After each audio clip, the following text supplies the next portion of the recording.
Կենտրոն հեռուստաընկերությունը և Drive Media-ն ներկայացնում են։ Ողջույն, սկսում ենք մեր հերթական դասը X-Drive-ի հետ։ Այսօր էլ ձեզ հետ միասին կփորձենք անցնել քննական հարցաշարերը և պատասխանել կարևոր հարցերին, որոնք կօգնեն ձեզ ճիշտ հանձնել քննությունը։ Ողջույն, ընկեր Արթուր։ Ողջույն Սյուզան։ Ինչպե՞ս եք։ Շնորհակալություն, ես լավ եմ, դու ինչպե՞ս ես։ Լավ, շնորհակալ եմ։ Այսօր 8-րդ տոմսն ենք, չէ՞, շարունակում 11-րդ հարցից։ Այո, շատ ճիշտ։ Շարունակենք։ Լավ, սկսեցինք 11-րդ հարցից։ Կապույտ գույնի առկայծող փարոսիկ եւ հատուկ ձայնային ազդանշան միացրած տրանսպորտային միջոց մոտենալու դեպքում վարորդները պետք է զիջեն ճանապարհը նշված տրանսպորտային միջոցի անխոչնդոտ ացումն ապահովելու համար, իջեցնեն արագությունը եւ զիջեն ճանապարհը նշված տրանսպորտային միջոցի անխոչնդոտ ացումն ապահովելու համար։ Իմ կարծիքով զիջեն ճանապարհը։ Ուղղակի մի բան պետք է փորձես հիշել, հնարավոր է մեզ հանդիպի նաեւ ոչ թե միայն կապույտ գույն, այլ նաև կապույտ եւ կարմիր փարոսիկ, իհարկե ձայնային ազդանշանը պարտադիր։ Առանց ձայնային ազդանշանի փարոսիկ միացրած տրանսպորտային միջոցը առավելություն չի ունենում, եւ ձայնը եւ լույսային ազդանշանը պետք է իրար հետ համատեղ լինի միացրած։ Ուղղակի մի բան, կապույտ փարոսիկը լինում է պակա բարեկային ծառայության մեքենաների վրա, հրշեջ, շտապօգնություն, այո, իրենք միայնակ են լինում։ Կարող է լինել կարմիր եւ կապույտ, լսած կլինես ուղեկցում, սապրավազդենիա, այո, շարասյուն, կալոնա, տեղափոխում են, օրինակ կապույտ փարոսիկովը շարասյուն չի ուղեկցում չի իրականացնում,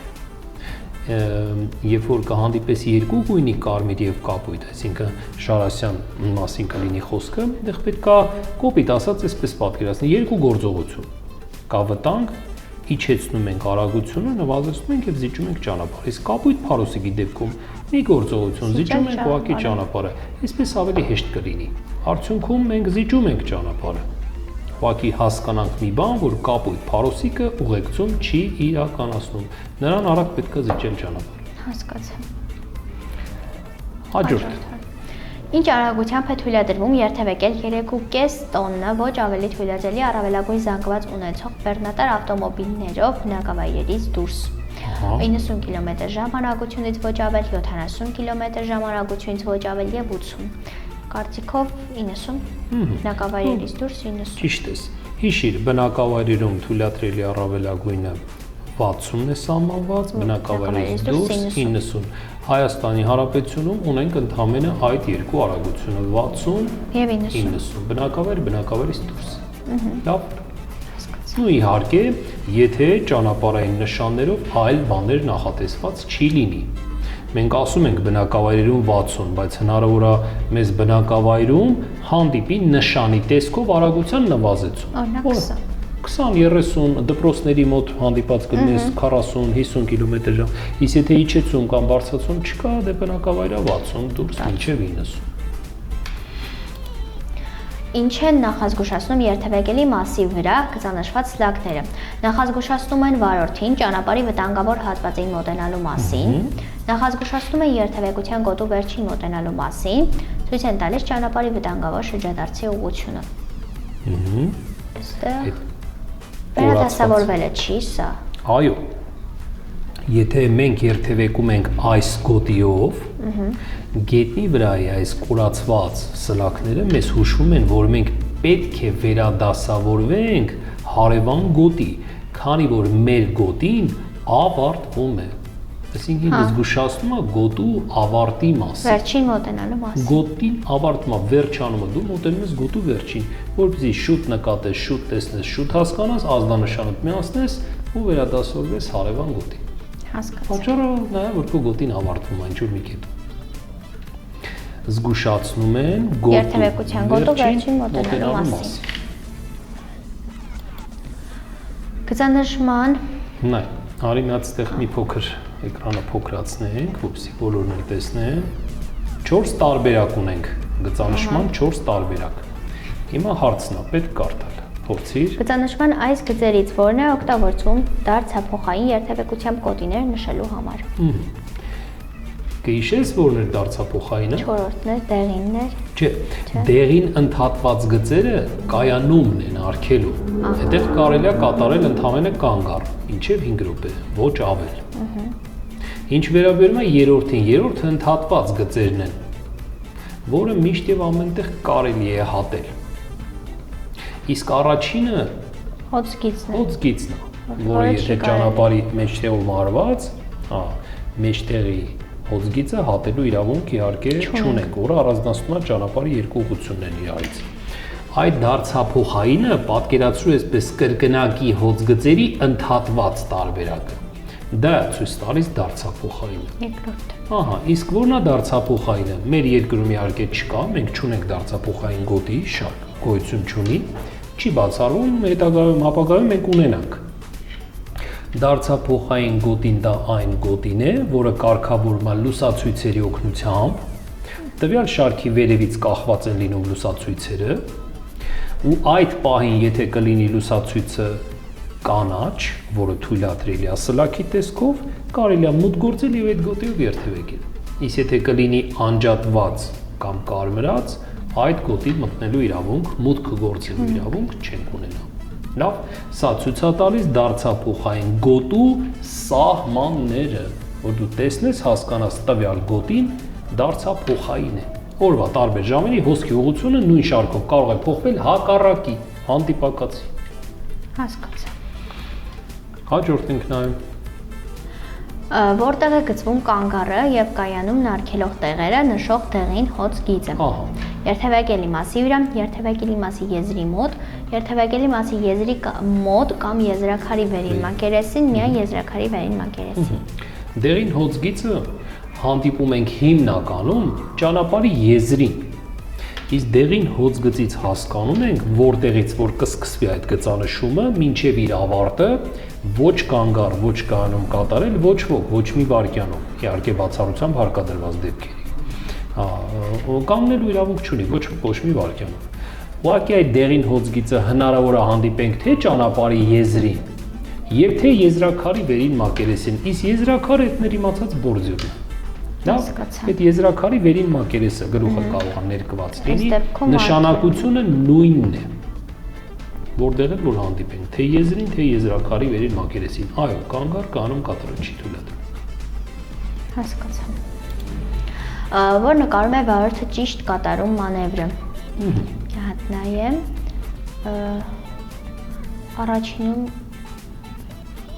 Արի փորձենք մի բան հիշել միասին։ Ինչ նշան է սա։ Գիշես։ ուղիղ։ Ուղիղ, շատ ճիշտ է։ Երկրորդ նկարում էլ է նույն նշանը, էլի նորից ուղղությունը մեն ուղիղ։ Ուղղությունը ուղիղ նշանը աջ բակ, այսինքն մերձակատարածք թույլատրում է մուտք գործել։ Որովհետև այդ կոդի օր չի պատտվում, ճիշտ մտածեցի ես։ Չէ, այսպես մտածի։ Երբ որ աջ թեքվենք մենք, աջ մուտք գործենք դեպի բակ, ոչ մեկի չենք խանգարում։ Դա մար թույլ է տալիս։ Հասկացա։ Իսկ նույն նշանը, ուղղությունը, ուղիղ նշանը դեպի ձախ բակ արդեն չի թույլ տալիս։ Թույլ է տալիս աջ մերձակա տարածք։ Իսկ եթե մենք նայենք վերջին նկարը, երրորդ նկարը, այ քառակուսիովը դա միակողմանին է։ Ու չի կարող միակողմանի փողոցում իհարկե հասկանում ենք, որ հետադարձ կատարելու իրավունք չենք ունենա։ Ստացվում է, որ առաջինում ճիշտ նկար առաջինն, այո։ Որի դեպքում աջ բակ մերձակատարած թույլ է տալիս մոտ գործել։ Մյուսը նայենք։ Որ տրանսպորտային միջոցի վարորդը ճիշտ կատարում հետադարձը։ Կապույտ ավտոմոբիլի վարորդը կարմիր եւ երկու վարորդներն էլ։ Իրոք է,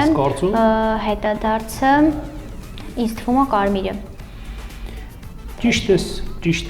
ինչու։ Որովհետև այդ շարքից է։ Ապրես, հետադարձ պետք է կատարել, ինչպես նաև ձախ շրջադարձ հետադարձ կատարում ենք միայն ու միայն ձախ եզրային գոտուց։ Ինչ վերաբերում է այս տրանսպորտային միջոցին կապույտին, նա պետք էր վերադասավորվեր հարևան գոտի, ոնց որ արել է կարմիր տրանսպորտային միջոցի վարորդը, այդ շարքից կատարել իր հետադարձը։ Կարմիր ավտոմոբիլի կթույլատրվի մի դեպքում ձախ շրջադարձ ոչ ձախ եզրային գոտուց, եթե նշաններով թույլ կտա։ Հա, եթե նշաններով, բայց այստեղ նշան չկա, ուրեմն կարմիրը։ Հա, ձախ շրջադարձ, հետադարձ, հիշիր կատարում ենք ձախ եզրային գոտից։ Ճիշտ անում է կարմիր մեքենայի վարորդը։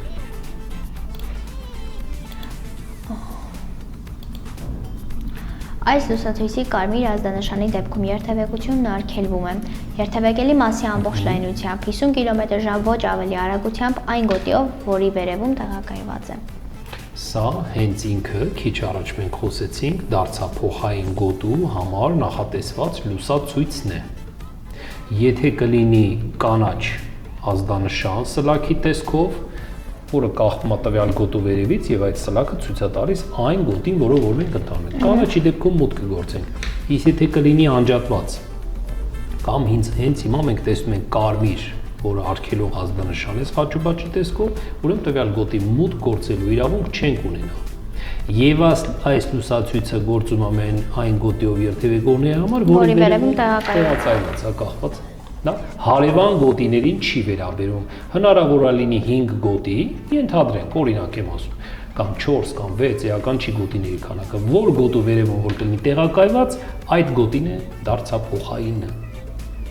Հասկացա։ Ինչ նշանակություն ունի լուսացույցի կլոր կանաչ թարթող ազդանշանը։ Տեղեկացնում է, որ մուտքը խաչմերուկ արգելվում է,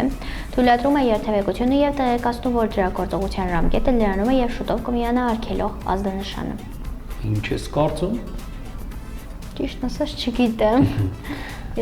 Հանդիպած նկատած կլինես, որ մոտենում ես խաչմերուկին, լուսացույցի կանաչ ազդանշանը սկսում է թարթել։ Ես իմ ուսանողներին, այդ թվում նաև քեզ, խորհուրդ, որպես այդպեսին խորհուրդ եմ տալիս, ասում եմ, եթե տեսնում ես կանաչը սկսում է թարթել, ավելի լավ է կանգ առնես։ Բայց իմացիր, որ կանաչի թարթելու դեպքում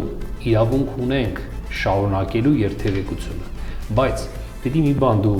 հաշվի առնես։ Անվտանգության նկատառումներից ելնելով արդյոք մուտք գործել եւ ազատել այդ խաչմերուկը։ Եթե այո, կանոններով թույլ է տալիս շարունակել։ Լավ, եթե ոչ, ավելի լավ է կանգ առնես։ Ուրեմն կանաչի թարթելու դեպքում մենք հասկանում ենք մի բան, որ իր ժամանակը, իր ժամկետը, տևողությունը կանաչի ավարտվում է շուտով մի քանի վայրկյանից, բայց շարունակել երթևեկությունը թույլ է տրվում։ Փորձես հիշել։ Հիշում։ Շատ։ Եվ վերջին հարցը, հանգիստ վիճակում չափահաս մարդու անոթազարկը կազմում է 40-ից 60 զարկ 1 րոպեում, 60-ից 80 զարկ 1 րոպեում, 80-ից 100 զարկ 1 րոպեում։ Անոթազարկը գիտես որն է։ Հազարկերակը չի։ Զարկերակը, դուս, այն որ մատով էլ պահում են, 60-ից 80 զարկ 1 րոպեում։ Շատ ճիշտ է։ Այն ճնշում չափում են, չէ՞, կամ նկատած կնես կամ չգիտեմ, հնարավորական անդամներն էլ են սարքով։ Վարկյանը միջինը 1 անգամ է, 1 զարկ։ Ու ստացվում է ունեղ 70 ասրտի աշխատանքը 60-ից 80։ Հանգիստ, այստեղ շեշտված է հանգիստ վիճակում չափահաս մարդու անոթազարկը 60-ից 80։ Պետք է սա ուղղակի հիշել։ Վերջացրեցինք։ Շնորհակալ եմ շատ, այսօր էլ բավականին օգտակար դաս ունեցանք, բայց մեր YouTube դիտողները էլի հարցեր են ուղղել, եթե դեմ չեք, նորից պատասխանենք։ Խնդրել եմ, որպեսզի անդրադառնանք բժշկական հարցերին, իհարկե ամեն տոմսին անդրադառնում ենք, բայց խնդրել են, որ անհատական անդրադառնանք։ Առանձին մենք որոշեցինք, որ միասին ամենավերջում մի օր հատկացնենք հենց հատուկ բժշկական հարցերի համար։ Երևի վերջում, որպեսզի առանձին չլինի, ճաշված, որ ամեն թեստի, ամեն տոմսի վերջում մեկ հարցը բժշկական է։ Մեկ հարց, այո, մեզ հանդիպելու է բուժօգնության հետ կապված իհարկե հարցեր, այ ոնց որ հենց այսօր մեզ հանդիպեց, այդ հարցերին կփորձենք հնարավորինս հասկացա։ Բաց չթողնեք մեր հաղորդումները, որպեսզի անդրադառնանք ամենավերջում բժշկական հարցերին եւս։ Անցնենք մյուս հարցին, խնդրել եմ, որպեսզի անդրադառնանք ձախ շրջադարձ եւ հետադարձ Հայաստանի Հանրապետության օրենքին վերաբերող հարցերին։ Ձախ շրջադարձ, հետադարձ։ Հետադարձ։ Դե շրջադարձը դա ռուսերեն ասենք պավարոտն է։ Պավարոտն է։ Հետադարձն էլ դա ռազվարոտ է։ Իսկ ուղղակի ես չեմ հասկանում դեռ ինչ կոնկրետ ինչ հարց են ուղղում մեզ դեռ։ Խնդրում ենք անդրադառնալ ձախ շրջադարձ եւ հետադարձ Հայաստանի Հանրապետության օրենքին վերաբերող հարցերին։ Լավ, եկեք մի փոքր կարճ ասեմ։ աջ շրջադարձ կատարում ենք աջ եզրային գոտուց միշտ եւ ամենտեղ, ձախ շրջադարձ կատարում ենք ձախ եզրային գոտուց միշտ եւ ամենտեղ։ Եթե նորից եմ ասում, նշաններով այլ բաներ նախատեսված չի լինի։ Իսկ հետադարձ կարելի է կատարել յուրաքանչյուր վայրում, որտեղ ունենք տեսանելիություն, որը պակաս չի լինի 100 մետրից թեկուզ եւ մեկ ուղղությամբ, իսկ թեկուզ եւ մեկ ուղղությունը դա մեզանից թե առաջն է, թե հետը։ Դա հետադարձ չի կարելի կատարել օրինակ թունելներում, կամուրջներում, ուղեկամուրջի ստակադաների դրանց վրա, դրանց տակ։ Հետադարձ չի կարելի կատարել հետիոտային անցման անմիջապես վրա։ Հետադարձ չի կարելի կատարել երկաթուղային գծերի վրա։ Հետադարձ չի կարելի կատարել կանգառի կետերում, կանգառի տարածքներում, որտեղ որ ճանապարհի նշանը տեղադրված է, ընդհանուր օգտագործման տրանսպորտային միջոցների համար նախատեսված կանգառի կետը դա։ Մի խոսքով հետադարձ պետք է կատարել նորից ու նորից ձախ եզրային գոտուց։ Հետադարձ կատարենք խաչմերուկներում։ Հետադարձ չենք կատարի այն վայրերում, որտեղ տեսանելիություն չունենք, որտեղ իհարկե չունենք հոծ գծով առանձնացված կլինի, որպեսզի հոծգիծը չհատենք, հետադարձ կատարենք, որտեղ կանոններով հոծգիծը հատել չի թույլատրվում, իսկ որտեղ էլ հնարավոր է գծանշում չկա, ջնջվել է կամ ձյուն եկել ծածկել է եղանակային պայմաններից ելնելով, մենք չենք տեսնում այդ հոծգիծը, բայց հասկանում ենք, որ տեսադարձ չունենք 100 մետրից պակաս է, նման վայրերում չի կարելի կատարել հետադարձ։ Հասկացա։ Շնորհակալ եմ շատ հարցերին այսքան մանրամասն, այսքան մատչելի բացատրելու համար։ Կարծում եմ բոլոր հարցերի պատասխանները հասկանալի եղան։ Իսկ մենք արդեն վերջացրեցինք, կհանդիպենք մյուս դասին, արդեն 9-րդ թեստը կսկսենք։ Շնորհակալ եմ շատ, ստեսություն։ Ես եմ շնորհակալ, ստեսություն Սուզան ջան։ Դե ինչ, այսօրվա մեր հաղորդումը մոտեցավ իր ավարտին, իսկ մենք կհանդիպենք արդեն հաջորդ շաբաթ ժամը 17:00-ին Կենտրոն TV-ի եթերում։ Չմոռանաք բաժանորդագրվել մեզ մեր հետագա հաղորդումները բաց չթողնելու համար։